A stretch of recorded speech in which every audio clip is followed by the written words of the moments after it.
je juste une dernière chose que je voulais ajouter parce que l'idée du troisième secret de Fatima inspire aussi Dugin. C'est des idées qu'il a reçues de Jean-Paul Lescaut et de Raymond Abellio. Qu'est-ce qui est intéressant, c'est que il y a quelque chose qui a été avoué par Malachi Martin, jésuite, qui apparemment a témoigné des rites sataniques au Vatican. C'est ça qu'il dit.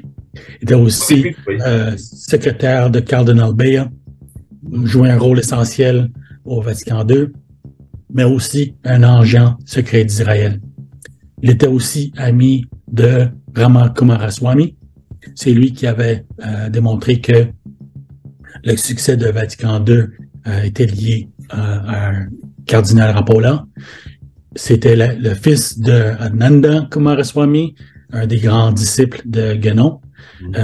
Kumaraswamy était aussi membre de la Mariama, le secte pseudo-soufi de Chouon, où participe aussi non seulement Saïhounay Nasser, mais aussi Dugin.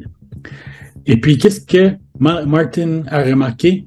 Je vais vous lire la tradition en français. Il a dit, il y a un chapitre ou un paragraphe inachevé dans la vie de Jean-Paul II avant sa mort, en rapport avec la Russie.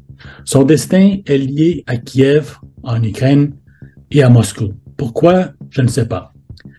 Mais je sais ceci. C'est ce qu'il m'a dit.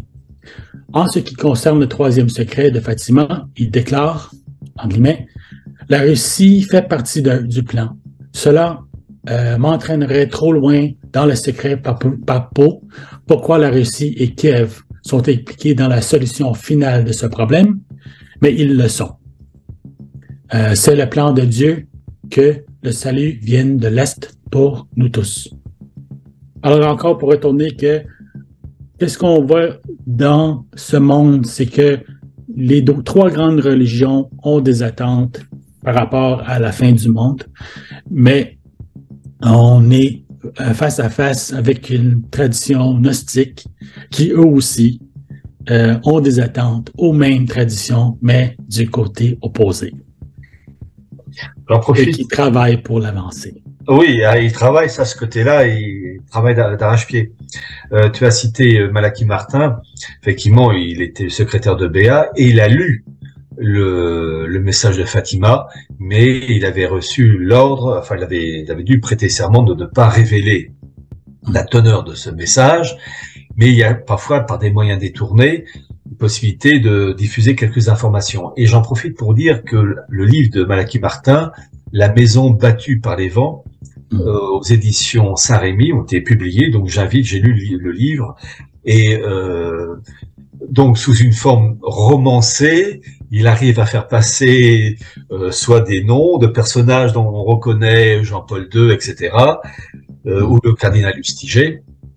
Et le début du livre commence par une cérémonie satanique au moment de Vatican, la victoire de Vatican II, par une cérémonie satanique au Vatican, en liaison avec, comment dire, le haut lieu de la maçonnerie sur la côte est américaine, la ville d'Alder Pike.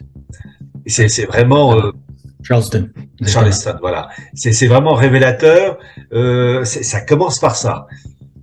Et on voit les coulisses de ce monde, effectivement, épouvantable, et que vraiment Vatican II, c'est 1789 dans le Bible, c'est-à-dire une tentative satanique de renverser, de détruire l'Église.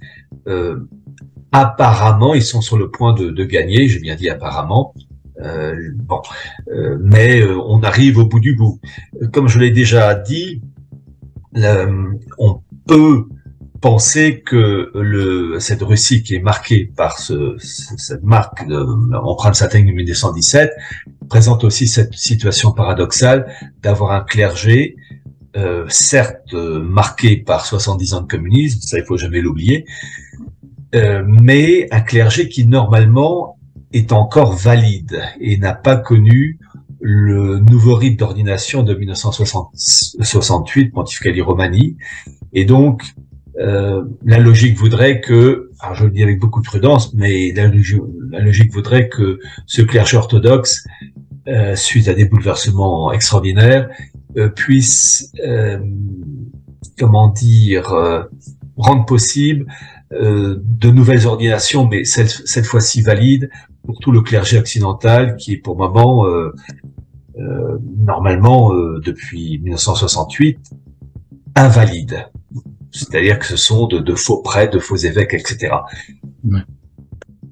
Je pense que pour retourner, pour mettre en contexte l'établissement de l'Union européenne, il faut considérer aussi que le cofondateur de Pan-Europe avec Calagie était Otto von Habsburg. Lui aussi était grand maître de l'ordre de la Toison d'Or.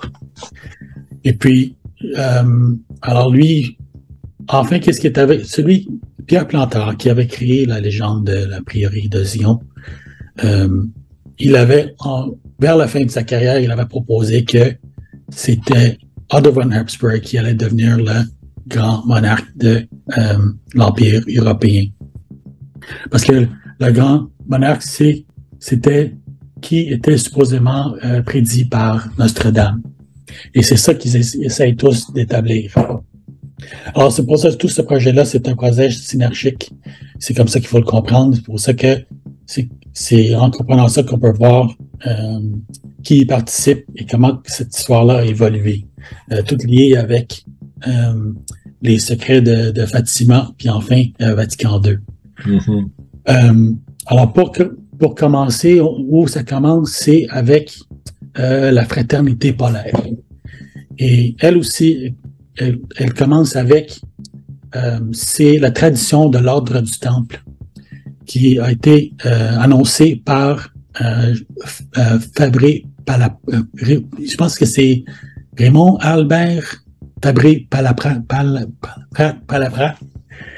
Et puis lui, il a montré qu'est-ce qui est appelé la charte de l'Arminius, qui c'est supposément c'était une liste des grands maîtres qui ont suivi après la mort de Jacques de Molay.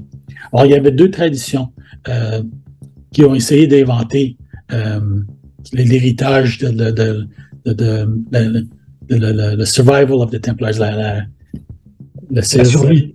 La survie des Templiers. La première a été proposée par les Jacobites en Angleterre. C'était qui soutenaient la tradition écossaise. Puis elle rapportait que après que Jacques de Molay, juste des jours avant sa mort, il a appelé le neveu, de Guillaume de Beaujeu. Et puis lui, Guillaume de Beaujeu était le dernier grand maître des Templiers qui dirigeait en Palestine, mais qui est mort à Acre en, je sais pas, 1291 à peu près. Et puis, alors son neveu, eux, ils possédaient le château d'Arigny. Alors la légende, c'est que Jacques de Molay, il avait transmis le trésor des Templiers à ce neveu Beaujeu. Et puis lui, il a apporté le trésor en Écosse. Puis c'est de là où le premier début de la légende de la survie des Templiers écossaise a commencé. Puis c'est cette légende-là qui a contribué à la stricte observance. Et puis enfin, le rite écossais je pense, de Willemos et toute cette tradition-là. Mais à Williamsbed, en 1782, ils se sont rassemblés pour discuter tous ces légendes-là, puis ils ont enfin décidé que il n'y en a pas une qui était crédible, puis ils ont décidé d'apprendre cette histoire-là. Mais quelques décennies après, c'était le Charles de Lamernus qui a proposé une nouvelle tradition. Puis c'est de là qu'est venue la tradition de l'ordre, qui est appelé l'ordre du Temple. Et puis, celui qui a réclamé le titre de grand maître de cet ordre du Temple était Joseph Péladan, qui était aussi le fondateur de l'ordre du Temple et du Graal et l'ordre catholique de la Rose-Croix.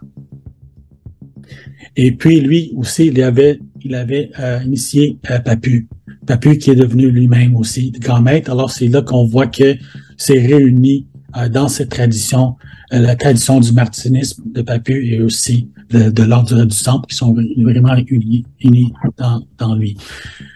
Qu'est-ce qui était intéressant, c'est que Péladan, c'est lui aussi qui était le premier à proposer, identifier le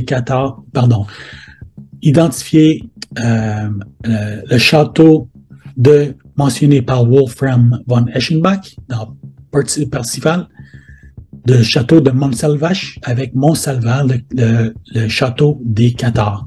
Et c'est ça vraiment qui a commencé le début de toute cette légende de prieuriste de Zion, de Holy Bullet, Holy Grail, un livre très reconnu en anglais, puis enfin le Da Vinci Code de Dan Brown. C'est là où c'est commencé cette histoire-là. Et puis, qu'est-ce qui était intéressant encore, c'est que le Wolfram von Eschenbach, il a écrit ce livre, il a écrit ce roman-là en le château de Wartburg sous le soutien de Hermann le Premier de Thuringia, je ne sais pas, qui était le beau-père de Élisabeth de Hongrie, du miracle de la rose. Et encore, c'est toute cette tradition-là.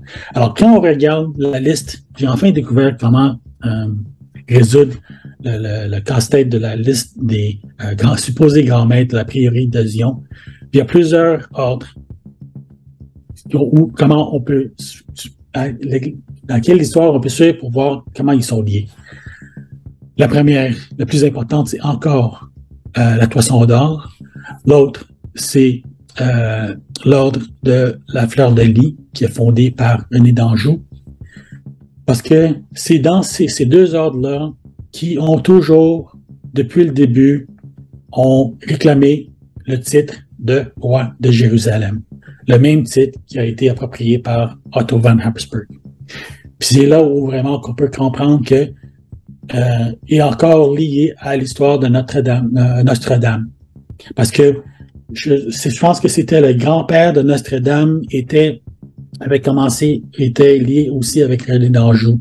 Puis on a parlé l'autre fois que Notre-Dame, il était soutenu par Catherine de Medici, qui a pratiqué la messe noire, puis aussi qui a prédit la naissance de Charles-Emmanuel de Savoie le premier, qui était l'ancêtre de Victor Emmanuel II des Carbonari.